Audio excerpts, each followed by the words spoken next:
Hi, it's T. Carlson here, and I always like going to Big Lots because sometimes you can find some pretty good movie deals there. And I did pick something up with one of the coupons I had not too terribly long ago. My last purchase over at Big Lots was this. This is the Benji movie collection. Benji, of course, is a lovable canine who first appeared in a film in 1974 and has been the subject of many films since then, created by filmmaker Joe Camp.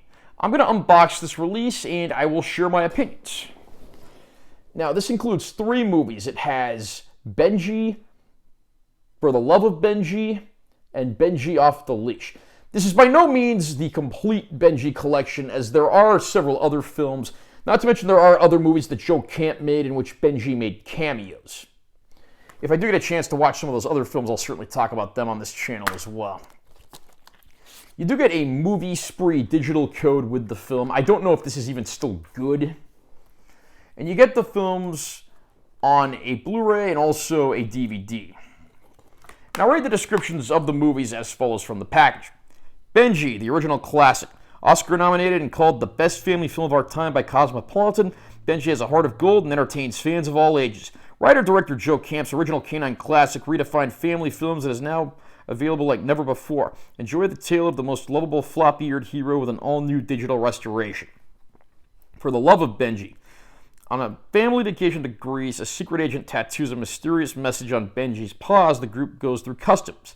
Now separated and lost in Athens, Benji must navigate his way through the city while outsmarting the bumbling villains who are trying to get the code before he reunites with his family. It's a tug at your heart, love every minute of it kind of movie full of laughter, love, and suspense. Benji Off the Leash. The beloved mutt returns on a family adventure that is truly for all ages. Lost and alone on the streets of a small Mississippi town, Benji has to overcome overwhelming odds to become a hero. Colby is a 14-year-old boy who takes a big risk to help Benji. When these unsuspecting souls find a common purpose, things will change and lives will be saved because Benji is off the leash. I actually did have to look online to see how many Benji movies there were, what all there were. I have seen some of these over the years, but certainly not all of them. This collection, of course, starts out with the original 1974 film, which was created by Joe Camp because he felt that there'd been an oversaturation of the market with really sweet and toned-down G-rated films, and he wanted to create something that would make G-rated films popular again, and he certainly succeeded because the movie got plenty of positive reviews. The first film, of course, revolves around the stray dog Benji and the relationship he has with people around town.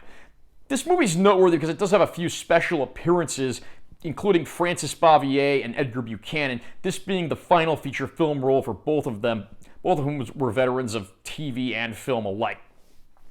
There's even a role in the film from Tom Lester, who of course is remembered for playing Ebb on the classic sitcom Green Acres. The movie works best when it's the portrait of a dog, including the family that wants to adopt him, but it's exceedingly difficult because their uncle had a bad experience as a dog, which has given their father something of a phobia of canines. Despite that, they try their best to make this happen. The movie does work best, again, when it's the portrait of a dog, and there is a plot later in the film where the children are kidnapped and held for ransom, and honestly, I don't know that the movie really needed this because it worked perfectly fine as a simple dog story. That said, though, this is my favorite of the 3 films in this set. For the Love of Benji continues the story, and this time around, the family that's adopted Benji goes over to Greece, but secret agents get involved, putting something on Benji's paw that's of interest to several interested parties.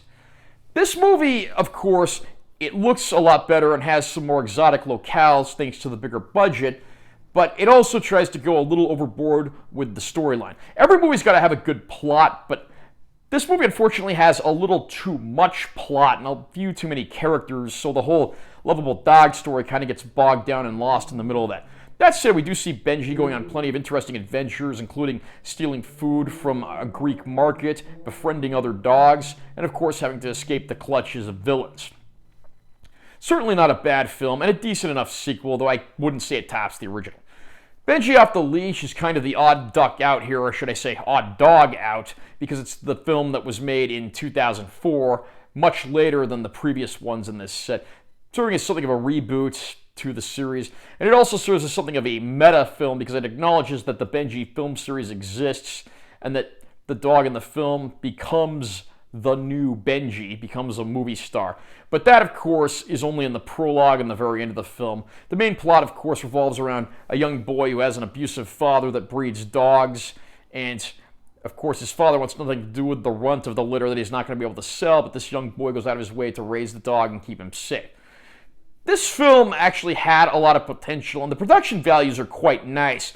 The problem is, every human character in this movie either feels like a caricature or a stock stereotype. Nothing just feels genuine, and it unfortunately falls flat and doesn't really do much to redeem and revitalize the franchise. There are some fun moments with the canine stars of the film, and the two bumbling dog catchers in the movie are actually quite funny, even if it is pretty generic slapstick shtick that we've seen in more movies than we can count. It's a decent enough film, but unfortunately it lacks the simplicity and the heart and soul of the earlier two. So how do these movies look on Blu-ray? I certainly had my doubts as to how that looked, considering we have 3 movies crammed on one Blu-ray, and that's a runtime of over 4 hours. But that said, I didn't really notice any compression or any issues like that. They actually do all look pretty good. The first film's probably the roughest looking of the bunch just because of its low budget nature, but even it is certainly an upgrade from older, VHS and DVD copies of the film. For the Love of Benji, understandably looks quite a bit better than its predecessor because it had a bigger budget. And then the best looking one is the more recent Benji Off the Leash, because that one, of course, was made in more modern times with more modern equipment. All the films look good overall, and I am happy to say that fans of the movies who want to get their hands on this set should be happy with what they get.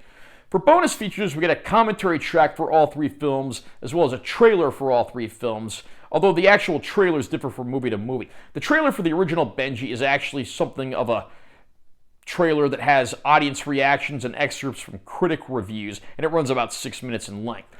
The trailers for the latter 2 movies are just reissued trailers that seem to have been sourced from the same new masters used for the movies. Would have been nice to get a slightly more robust supplement package here, but I'm not complaining, and I do think fans of this movie series will want to pick this up. I did find this at Big Lots for just $8.99, which is a really good deal for a 3-film package on Blu-ray and DVD. So fans of the Benji movies or just family entertainment in general might want to pick this one up if they can get it for a good price like I did. Are you a fan of the Benji series? What do you think is the best Benji movie? Who do you think the best dog to play Benji is? Comment down below and let me know what you think. Also, remember to subscribe to this channel for more content, because I'm always posting new videos, and make sure you give this one a like if you found it helpful. I'm Taylor T. Carlson. I'll see you next time.